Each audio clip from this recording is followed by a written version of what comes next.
I used to do some sort of communication, and experiential marketing was just a little bit of sponsorship here and there. Yeah. And there was not that contact between the customer and the product, which today is absolutely essential.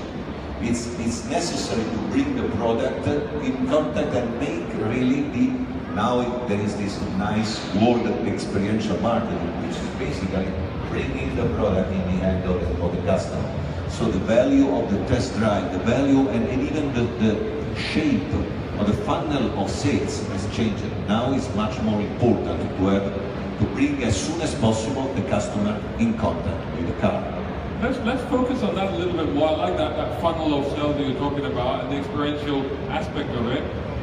How much do you have to work with your dealers in order to make them understand? Because to be fair, to be honest with you, and I can't remark specifically on brand or on any specific dealers, but obviously we encourage a lot of our readers and our followers on Motoring Middle East, and on the radio as well, when people are asking us about cars, the one thing we always say is make sure you get a test drive.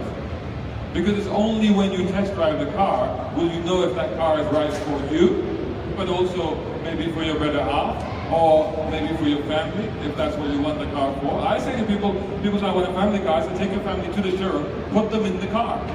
Because suddenly you might find something isn't working. Now, but what I find is that we tell people that, and then they come back to us and say, well, the dealer didn't have a demo car, the dealer wouldn't want me to do this, the dealer was making it really difficult. How much do you have to work with your dealers to get them to do this sort of stuff? But the dealers are becoming more and more accustomed to this different way of selling the car. In the past, in most of the world, there was a time in which the people were queuing to book a car. Whatever, they don't care, because as I said before, there were few models that were in highly desirable condition. Yeah. I mean, we just touched on that, for example, that's the way that cars were bought here, maybe 50 years ago? 50 years ago, people would go down to the docks with their money and wait for the cars to roll off the ships and go, that color, and that color. That's, so the salespeople wouldn't have to do any work, they were just taking orders. But that environment is changing, that's what you were talking about. It's completely changed. Today you must absolutely see the car, because, by the way, most of the cars, especially in the premium segment where Audi compete, can be highly customized, can contain a lot of things that make the car your car much more than before. I was born in a period in which there were virtually no option, and the window were manual window, and then that's what you got. That's it. And then you got that. I mean, there was no way. And if you want something different, you have to really go to another model. Yeah, you might have to do it yourself. Or do yourself. Yeah. Today you can, in our list, I can count hundreds of options in our cars. Yeah. So you can really come out with a car which is absolutely unique.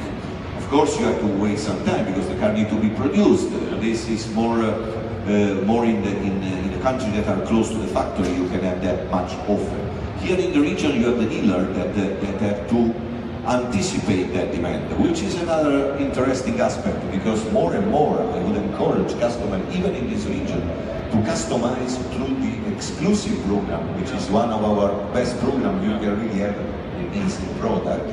But obviously you have to order those products and wait a little bit. But the car comes absolutely unique. And this is what made me always suggesting to go into the dealership and see the car directly. It is important, now we are also developing virtual reality in the dealer. You can also build your car on a screen. Is that available now? It is available. Actually, we had some experiment of virtual reality kind of stuff. With some of them is permanent, some other we have the possibility to pick and choose a specific interior. So is this virtual reality or augmented reality? And just to just highlight the difference, I'm going to sound really clever, but actually I only learned this myself recently. There is a difference between virtual reality and augmented reality. Virtual reality is basically something that's created entirely. Augmented reality is basically superimposing that onto what you see. And in fact, funnily enough, it was on a recent Audi A8 launch event in Valencia in Spain that I experienced augmented reality, because they were able to, I put on this headset and I was able to see the car that wasn't actually there, but I could see it in the environment I was standing in.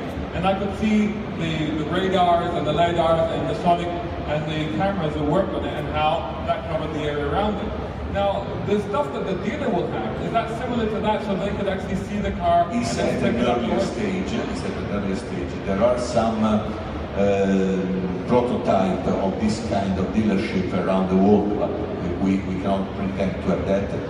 What we have here in the region is the possibility to choose among different alternatives and then touch and feel those alternatives, although not installed directly in the car. So you can see the different type of leather, you can see the different type of colors, you can see the different type of stitching in the car. So this really is part of the way you love the car, because in a way it's something that makes you fall in love for a specific product. So the product is not just the exterior, it's also the way you leave the car inside, and you can really have your good time.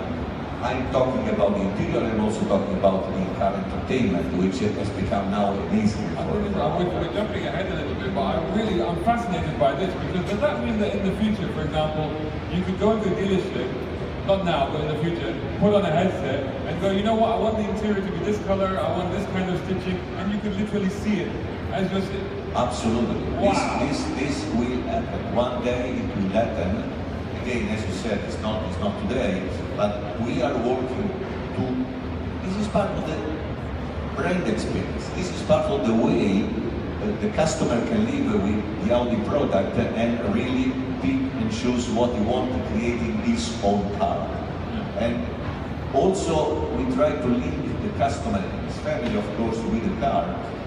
We have a program which links the people in terms of connecting the people with the car. His name is My Audi, which obviously interact continuously on a daily basis with the customers. And this will become more and more important, because in order to keep the relationship and the loyalty with the customer, you need to give him something that he recognizes himself with and is ready to stay with. So he can relate to the car. I want to move away from cars for a little bit, just for a little bit. Because we talked about sales at the moment and how things are going right now. But what we're seeing, for example, in other industries, is a great movement towards, for example, retail outlets themselves are starting to disappear. We've had bookstores disappear. We've had, I think, Toys R Us has gone into receivership. Because of the rise of things like Amazon and eBay and Souq.com in our region, we're seeing a lot of online purchasing. And in fact, to be fair, I think one of the General Motors dealers here has initiated that program here. And in Europe, it has been possible for a while. Do you see that as a direction in which the automotive industry will progress as well? Well, a premium brand can hardly get 100% towards that direction. But that direction one day will be available. Explain why that is. Why do you think a premium brand doesn't quite? I think you always need to have a relationship with product. Because the premium product you choose because you like it, you want it. And then you, to get rid from the physical contact, according to me, will be very, very difficult in massive number. There will be people that will be ready to buy the product online, and more and more that will happen. But that is much more for the everyday stuff. I mean, for the supermarket stuff, that will happen massively and more every day. But I still believe that the relationship, the love that everybody has for the car, still continue to require the physical contact. And I want to say something that probably surprise you. There will be an element of human value in that, which is also relevant. The importance of the salesman more and more will become prominent, and we are working now on a specific project with my team, which is to support the competencies and the knowledge of our salesmen beyond the product itself, to the brand, to the history of the brand, to the value of the brand, because those people, and it is not just to put a pin on your jacket, it's just to think Audi, to be strong with the brand, to be able to make the brand familiar, increase the way the customer like and loves the brand. What I find, no, I'm not surprised at all, and I totally agree with you. And from my own experience, as a journalist talking to consumers and their buying experiences, for example, I know people that, for 20, 30 years have been buying the same brand of car from the same dealership and from the same salesman, because they've had that relationship and they have that level of trust. Now, one thing I found really interesting, it's another manufacturer, I won't say who it was, but I was talking to their team and they were talking about, they actually had the individual there. And this individual had been brought in to train the dealerships and the salespeople in techniques of selling cars and talking to people. When I spoke to this person, he was not from the automotive industry at all. He was actually from the hospitality industry. So he was brought in specifically to train people on how to treat people, how to make them special, and how to make them feel welcome. In this respect, I fully agree with you. We have a very important experiment here in Dubai. Our dealer has employed as the head of customer care in the after sales one person coming from hospitality, which is exactly the sector which is much more evolving, that contact skills, and not in sales but in after sales. Because you know what? Well, and I used to have also similar experience also in Italy. You must have people, contact people that can be empathic with the customer, but not just because they have to liaise with the customer problem, but because they have to enter in a relationship. Because more and more, we can go on the internet and find all the information that we want, but still we require a human contact at one point in time which give value. And that is exactly the case. I mean, I totally agree with you. There's nothing worse than when you call up a dealership or your bank, for example, especially your bank. You call up the bank and all you get is options. Option 1, option 2, option... I want to talk to somebody about my money. That's my problem. I don't want to talk to a freaking computer. But that's the problem. That human relation is very, very important. And I want to move on to another question that actually probably encompasses that as well. How is the Middle East market specifically different from other markets, and what challenges have you faced on the retail sector here in particular? Let me start first from my experience in Saudi. I was organizing an event in Saudi, which was presenting one of our beautiful Audi cars at the occasion of the Iftar and the Ramadan. And I managed to have on the stand a male and a female. In Saudi? In Saudi. That was extraordinary, yes. I'll tell you what, and it was an amazing experience, because the lady was the wife of one of our persons, so she could stay there, and she was presenting the product. But hang on, could you see her, or was she completely like shrouded up? No, you could see just the face, but it was okay. It was okay. It was great, and she was very capable in the contact with people and giving to the people that relaxation, because it's impossible in a country like that a male salesman attract a lady. It's also eventually even not, I would say, not allowed. So the only way to bring family through the wife was through a lady. And that proved to be an incredibly successful idea, because this lady was able to attract the wife first, and then the wife. We know that the wife usually are very persuasive with the husband. They were also able to attract the rest of the family. That proved to be a great experience. This is one of the challenges you have in this region, because clearly it's pretty peculiar. You have to respect the local legislation and uses. But when you move into a region like Dubai, obviously the situation is different, but still requires a high degree of professionalism in the way the contact people work in the dealership. And again, they may improve in terms of they don't have any more piece of paper or booklets or something. Even the brochure are becoming digital, but still the value of the humanity is great.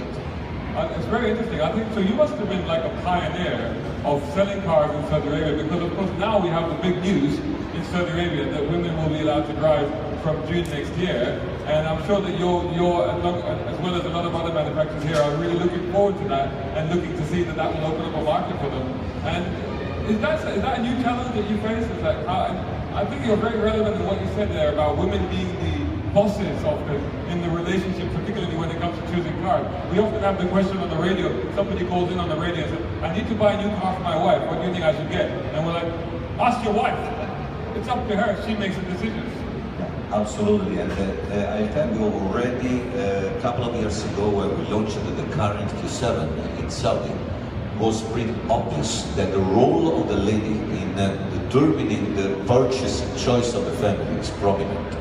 We did a specific market research as Audi into this segment, one dedicated one to the families. It was not easy because interviewing a lady, it presents some challenges. Some challenges, but yeah, we did it, and what came out was absolutely unique. There was already a great interest. The lady are much mature, much ready, absolutely ready to drive. Some of them obviously drive already because they have experience in other countries, so they are ready. By the moment that will be allowed, it will be a massive change in the market, but not necessarily in the number of cars, because there will be maybe a change in the mix of segment and size, because I can expect that this lady will want to have some exciting driving, because they have now entering in something that was not allowed. They finally got the opportunities, and they want to get behind the 60-second wheels, right? So that will happen, I'm sure. On the dealership level, will you see dealers in Saudi Arabia employing women more? Women salespeople, for example? We initiated this conversation with our dealer, and he's considering that. At the moment, we are running a number of product workshops internally to understand better which product could be better tuned to that specific lady target. And I don't want to talk only about the, let's say, the banal concept like another color, a different color because the lady wants a different color. That is honestly very banal. We talk about what are the tools that are, for example, one of the areas where the ladies are more sensitive is the safety in the car. Of course. Because they have to bring the kids and they think much more than what we think, probably in driving to the safety of the car itself. And we, in that area, are very much in a very positive situation, especially with the driving assistant tools that we offer today in the A8 and also in the rest of the lineup progressively will include. Do you think that Audi in particular is well geared for that? Because you're going to have a lot of people driving perhaps for the first time, but with the level of technology that we're seeing in the latest generation of your cars, for example, the fantastic A8 that you have on your stand there is the first mass-produced car to offer level 3 autonomous systems. Do you think this will have a particular appeal for your customers? I think it will be very important, especially for what concern the concept I was talking when I opened the stand, which is the 25th hour. What is that? That is exactly the recovery of one of the most precious things that we can give to a customer, which is time. Today we are looking for time. We would like to have more time for our life. You can recover your time in the moment you can confidently leave to the car the role of driving yourself, and you can focus yourself on something different. This is really, for me, Audi is one of the brands that can give really more in that area, because we have a very advanced research. We are offering with the A8 already the level 3. You know that above that level there are also some legislation required that today are not ready, but potentially we are developing the car for that future. For fully autonomous driving at some point. Actually, Audi predicted that future more than 10 years ago, when there was a movie and everybody was thinking, okay, that's a robot, that's a movie for future reality. This is iRobot. iRobot, when we had Will Smith, you know, when he goes out, but then he has the option of taking control, doesn't he? Exactly, you have that option, which will be also in the hands of our customer in the future. Exactly the same. That actually brings us very nicely to the next question. Because you're talking about expectations of the consumer. The next question was actually like, how are the expectations of consumers changing? And you touched there on the expectations of what they're getting from their car, which is, like you said, the 25th hour. But in terms of the retail experience, in terms of the buying experience, how do you find that their expectations are changing in this new environment? Well, because the people want to really regain their time, they are not really willing to waste their time in a long selling process or buying process in their case. So we will see a lot of use of all the media to do what was originally the shopping phase. So people visiting different places today that is managed digitally. And so the customer that come and visit the dealer, that's why we encourage them to take demo ready and to immediately offer a test drive, because those people that come already because they are restricted to a short list their option. This is today. In future, on top of that, we have to offer services. So it's not just the car. You have to surround the car with all is necessary to make the life of your life with the car unique and comfortable.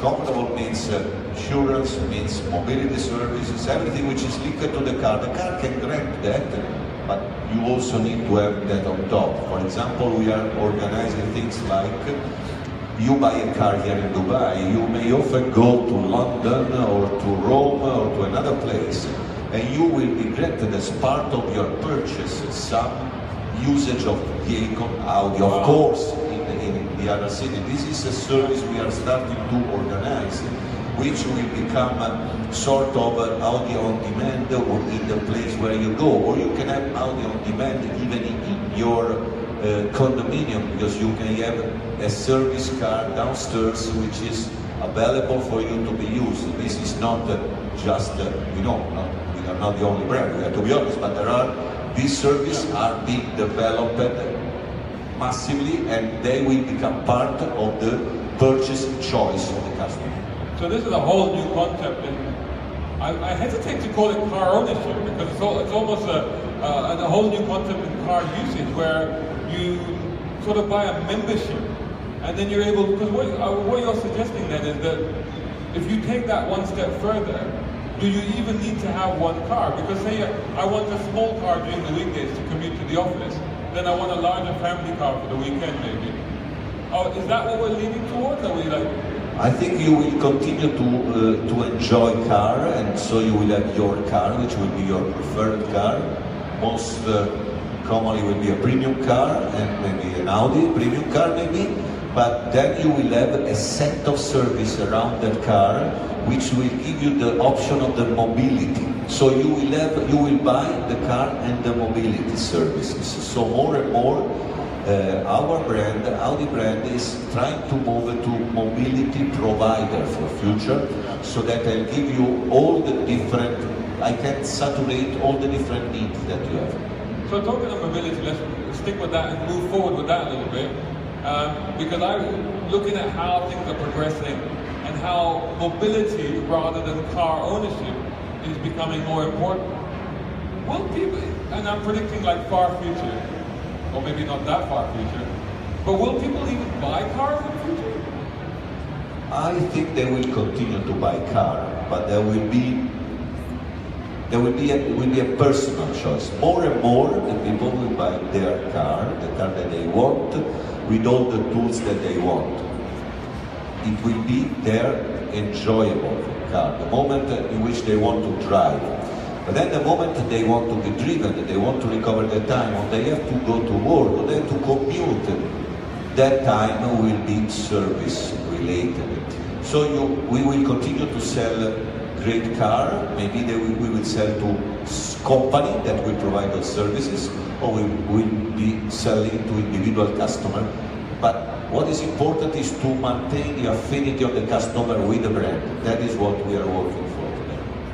And how do you see this changing the way that you operate, specifically in your job, for example? Is there, I mean, at the moment you get a lot of research on consumers and how consumers buy cars, but then you're branching into consumers buying cars, but then using Audi on demand or using other systems and other networks. How do you see the business changing effectively? Well, the business model will change progressively. Most of the manufacturers are looking for agreement or a joint venture, or eventually creating their own companies to dedicate the specific service to another company. Because you cannot do it on a pioneer level. Yeah, you can do it in the beginning, but then you have to become professional. You have to maintain the premiumness in everything you do. So you need to. So for example, are you for example, like recently we've seen manufacturers team up with the likes of e-car and you drive it. Is that the sort of thing that you're talking about, or are you talking about in addition to that? I think in addition to that, you will have some company that will specialize themselves in dedicated services, it can be, but you will also have part of the company, because as I said before, I want to make sure that the customer recognizes himself in the Audi brand, so I need to create the company that provides with the Audi that service, because we have the car that can do that, so I don't want to let to another brand to take that moment of the life of the customer. So it sounds to me that your emphasis going forward, or the most important aspect of what you do going forward, is actually to create that affinity and that identity and that relationship with the customer. Already today there are a lot of customers that feel the association with the brand very much so. I mean, it's amazing to spend some time with the club fan.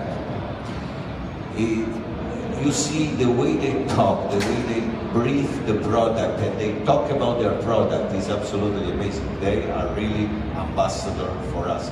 This is a region where this kind of customer is absolutely fundamental, because the role of the word of mouth here is still very important, and these people for us are really the ambassador of the brand. Those people we really want to retain in the brand, make sure that they continue to find in the brand what they want. That brings me to another aspect of the product, which is the service, the maintenance and the service. When your life of the car requires to visit the workshop, that has to become smoother and smoother. In the region we have insisted, and all the dealers have followed us on that, to reinforce the after-sales service. That is absolutely fundamental. And you cannot only sell the car, you need to make that life easy during the period of the customer experience. And that's part of that relationship building. Yeah. Absolutely. I think it's fascinating. I mean, for what I've learned today, I think that we are looking at a future in which people are still buying cars and still, more importantly, having a relationship with their cars. I'd like to throw it open and see if there's any questions out there on this subject. We have Imtishan has got the microphone over there. We're looking at how car sales will change, how the experience will change. We have a question over here. Hello, my name is Sajid, and I have a quick question for you. Lexus, which is very much a direct competitor of yours, has recently, only for the North American market at the moment, initiated a plan by which they have a fixed price for each one of their components and all of their cars actually. It's, at the moment, like I mentioned, it's only for the North American market, but as you mentioned earlier, your customers, your clients actually look to save a lot of time and want to save time in that aspect of car buying as well. You also mentioned that you have, like we all know, hundreds of options in each one of your cars. But would you be following along something like what Lexus has done in North America and be trying to save time for your clients along the negotiations part of the car buying process? Is that something you're looking into anywhere in the world, or here or in North America? I am not familiar with the North American strategies. What I believe is that the moment, as I said before, the moment in which the customer come and visit our showroom, he has already formed a part of his opinion. So he's probably has done part of that funnel already. When I mentioned before the sales funnel, in the past there was a very big funnel in the beginning and then it was going very small.